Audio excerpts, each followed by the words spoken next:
financial advice. I am not a financial advisor, so don't base anything I say on these videos. Doing it for pure entertainment purposes only. Want to jump in because there seems to be a lot more hype going around AMC than there previously was. Rightfully so. Very undervalued. I do believe there's a lot of people jumping in, piling in that maybe weren't in the stock before. And it has a lot to do with it just actually being undervalued. Um, but I wanted to jump in because there's a little something I wanted to address. A lot of people were saying that, show us that there, like people like me that believe that there is synthetic shares. Um, Obviously, you have no factual evidence. You have really hard time trying to back that up. But you can look at certain things that kind of give you the thought that it's possible, with the amount of buy orders going in, the OBV being unbalanced as far as buys to sells for the last, I don't know, 4 years, 3 years. Um, a lot of things, but a lot of people were saying, well, show me the facts of why. And you can't. If you could show the facts, there would be a lot more. This thing would have already blown up. You know what I mean? So, people were saying, yeah, if you can't show facts, then it's not true. Well, I don't believe that necessarily. I mean, in certain cases, yes, but if you can't show facts of something that we believe is being manipulated and hidden under wraps, there's obviously a reason why, because they're trying to hide something, um, and it just can't be factually proved. So there's going to be all sorts of narratives. A lot of you see a lot of FUD. There's just going to be a lot of FUD, and it's going to continue to pile in. It always is, but it seems like right now for AMC, it is at a very, very, very high rate. um, I, I I blocked a lot of people off my page, but just within the last maybe 3 or 4 days, I'm seeing like double the amount. You block one and another comes in. It's like cutting the head off a snake, and the snake grows two heads and comes back. So the best thing I can figure out how to do to deal with FUD is just know the confidence I have in my DD, the confidence I have in my instincts, and just know that moving forward, there's going to be more and more of that, and not to let it get you off your game. It can get in your head if you start looking at stuff, and and a lot of times if there's YouTubers you like or people you follow on Twitter or whatever the case is, and they've kind of got you into what they say, and then they come up and flip it on you and start saying other things um, that could sway your mind. Those are the type of things that I feel like that obviously we've talked about in the past. People have paid like 1,700. A small hedge fund paid 1,700 influencers to come, and so I mean, there's gonna be influencers. So just do your own DD. I stress that all the time. Always, always, always, always do your own DD.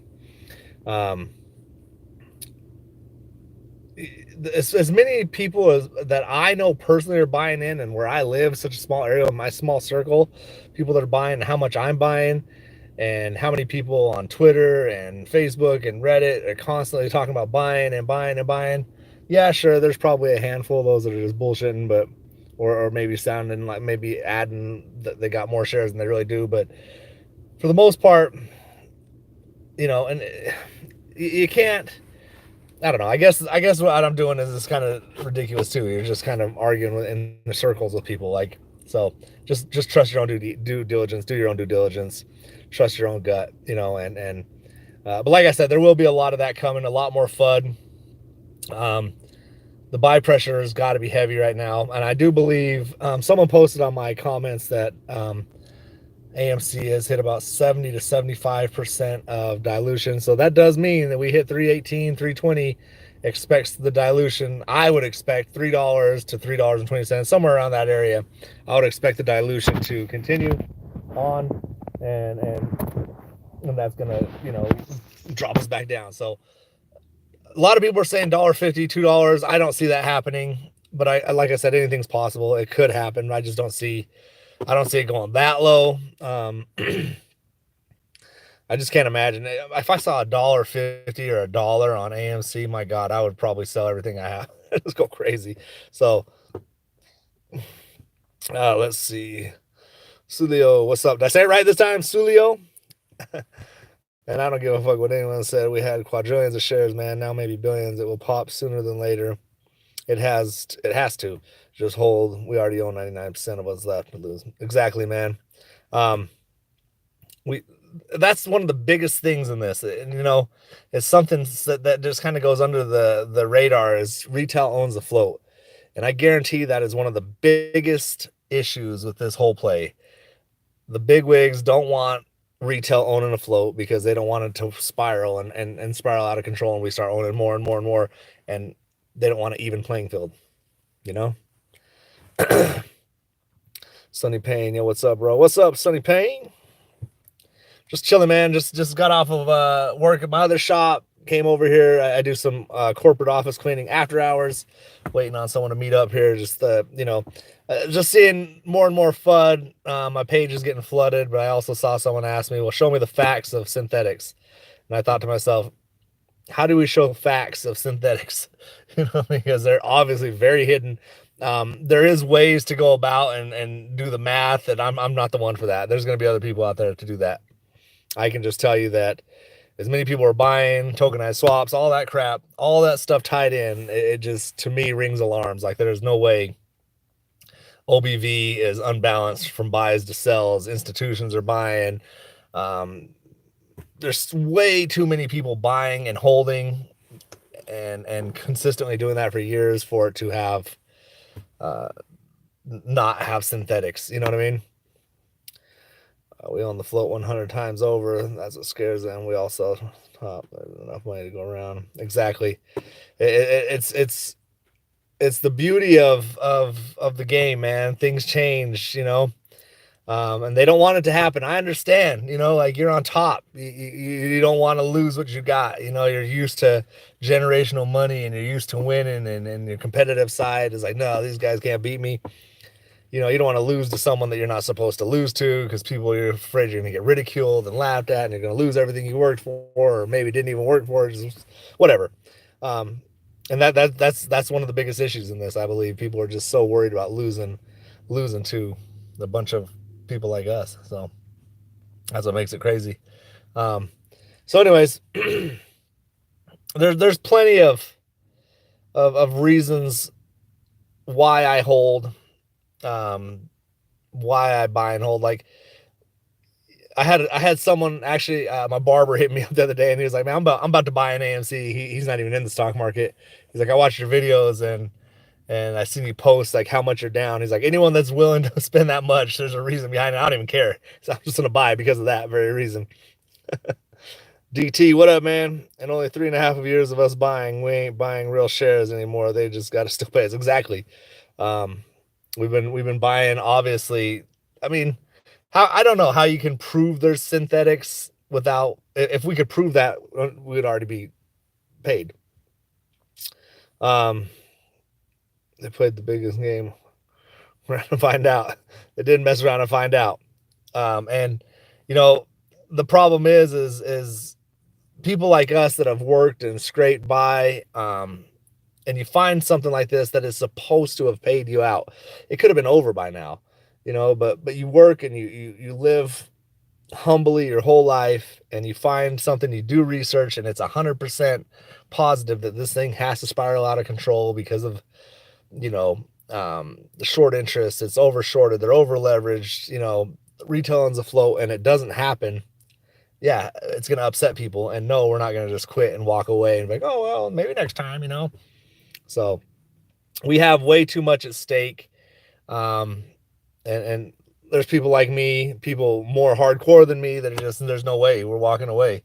I will buy and hold this thing until I can't anymore. So, or until it squeezes. And even at that, like, I don't know, for me personally, if AMC squeezes, like I said, I'm not a financial advisor. I'm not trying to tell you to buy, sell, or hold on like that. But if AMC squeezes and it just goes crazy bananas, and no pun intended, bananas, we make tons of money, I'm still going to keep some stock. I'll probably buy back in and keep some in there just because.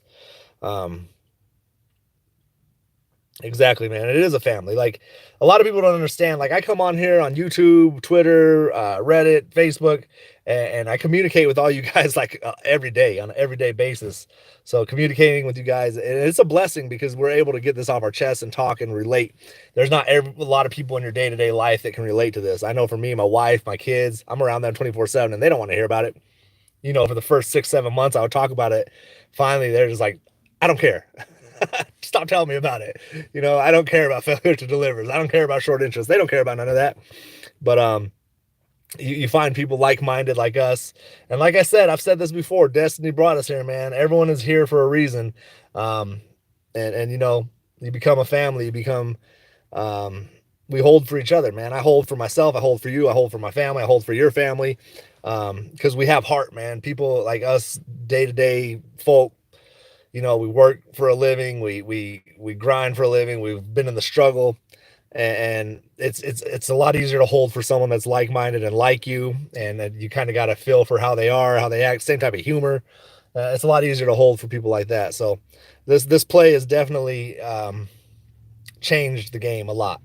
And they don't like it, but at the same time, that's what the stock market is. It was supposed to. That's what it's built for. We support a company, and then when it's time, you cash your money out and you make your money, or you keep it in there forever and you don't, or you lose your money. But it's got to be fair. If I lose my money on my own, I buy into a stock and I know I messed up, and the company goes down for natural reasons, not because they're shorted to death, but they go down, they do their own thing, and then I can live with that. I can live with making the wrong mistake. And I lost my money that way, and I've lost plenty of money that way. But when it comes to the point where, okay, we should have won, where's the money? Where are we at? You know what I mean? Like, come on, let's keep it rolling. You take my money sometimes, I'll take yours sometimes. We just swapping it back and forth. You know what I mean? We just want a little small piece of that pie. You know what I mean? There's a big ass pie, and we got just this little sliver. Let us eat. I mean, basically, we're out at the grocery stores. We're shopping for the dinner. We're getting the ingredients, we're taking it home, we're spending our money on the ingredients, we're chopping it up, we're cooking it, we're bringing it to the table, we're serving everyone, but then we're told we can't eat at the table. So that's the problem. All we want to do is eat at the table. Exactly. They could have let it go at 100 or 200 last year. And, at that point last year when I had 500-600 shares and they would have let it go for 200, I would have been happy. I would have wanted a lot more. I was shooting for 10K. I think all of us were. I think in the beginning it's like 100K floor, 500K floor, which I don't think, even if there was enough synthetics to go that far, I don't think they would ever let that happen. So I don't want to be like too far of a moon boy, but I like maybe halfway to the moon boy. Let me leave Earth's surface boy. You know what I'm saying? Let me get a couple grand for the shares. Yeah, why do you think Kenny's building $1 billion home in Florida where they can take it from bankrupt? Exactly. And you can see, man, you can see pictures from here to then, like the stress levels of dude not looking good, man. It's looking like it's been rough. But at the same time, maybe it's not too rough if you're a billionaire. And I feel like the arrogance of not just him, but whoever is involved, the arrogance of these people just to think that they're going to get away with it. They're used to getting what they want. It's an entitlement. I've been around people that have money and there's a sense of entitlement and that they know more and they're smarter and they're a little better and they give you that little, oh, really? Buying your little AMC stock, that type of shit. And that makes me buy and hold more, man. So I don't know.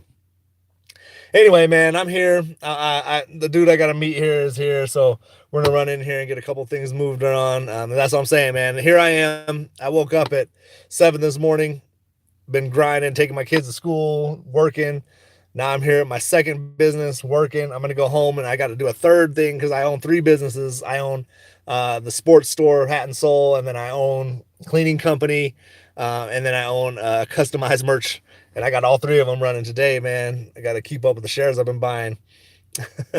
Anyways, man, I'm going to jump up out of here. I just want to say what's up, see how y'all doing tonight. I'll jump back in. Probably not tonight. Maybe tomorrow I'll jump in on another live. Y'all have a good night. Be blessed. And hopefully we get rich soon. Peace.